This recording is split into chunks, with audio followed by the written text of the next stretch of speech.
लोग असहाय थे, असमंजस की स्थिति में थे, लेकिन इसके लिए कोई उत्तरदायी कोई दूसरा नहीं है। हम सबकी स्वार्थी गतिविधियां ही इसके लिए जिम्मेदार भी हैं। अपने स्वयं के स्वार्थ के लिए प्रकृति का दोहन करने की हमारी जो प्रवृत्ति है, इसने इस प्रकार की स्थिति हम सबके सामने पैदा की। अनेक नदियों के जल सूख गए, स्रोत सूख गए, सूखी पड़ी हुई थी। आप लखनऊ में हैं, लखनऊ में हम लोग एक नाइट सफारी बना रहे हैं कुकरेल के पास, और कुकरेल के नाइट सफारी के पहले हम एक नदी को जीवित करने वाले हैं लखनऊ में, उसका नाम है कुकरेल नदी।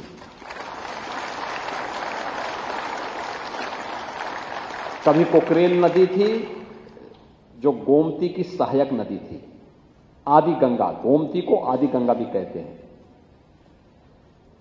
पीलीभीत से निकल करके और वाराणसी में ये मां गंगा के साथ इसका मिलन होता है। लेकिन गोमती की सहायक नदी कुकरेल नदी को लोगों ने नाला बना दिया।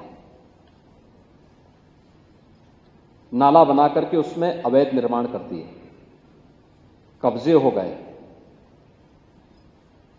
और कब्जा इतना बढ़ा, इतना बढ़ा, इतना बढ़ा, पिछले 4 दशक में इतना बढ़ गया कि अब वह स्वयं ही न केवल नदी के लिए बल्कि यहां के पर्यावरण के लिए एक चुनौती बन गई थी।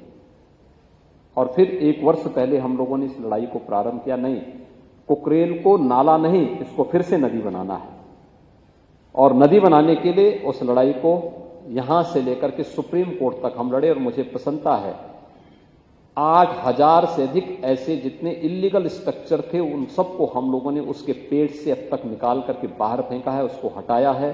जिनका पुनर्वास होना था उन्हें पुनर्वास भी किया है, जिन्हें दंडित करना था उन्हें दंडित भी किया है।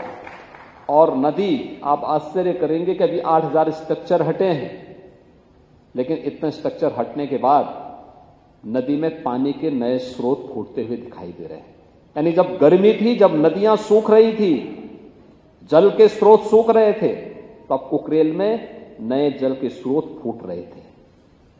ये दिखता है कि हमने जल के स्रोत अपने स्वार्थ के लिए स्वयं बंद किए हैं। लेकिन यही स्थिति अन्य जगहों पर भी है। हमने कभी भी उस दिशा में प्रयास नहीं किया है, और इको टूरिज्म डेवलपमेंट बोर्ड इस बात के लिए हमें आगाह कर रहा है कि ज्ञानवर्धन के लिए भी, मनोरंजन के लिए भी हम अपनी प्रकृति के इस उपहार का उपयोग करें, लेकिन इसके साथ साथ आने वाली पीढ़ी को एक लंबे समय तक ये उपहार इसी रूप में मनोरंजन और ज्ञानवर्धन के रूप में प्राप्त होता रहे। इसलिए इसके संरक्षण की जिम्मेदारी भी हमारे ऊपर होनी चाहिए, हर पीढ़ी को अपने ऊपर लेनी पड़ेगी। और उसी दृष्टि से इस कार्यक्रम को आगे बढ़ाने के लिए एक अभिनव प्रयास प्रारंभ हुआ है।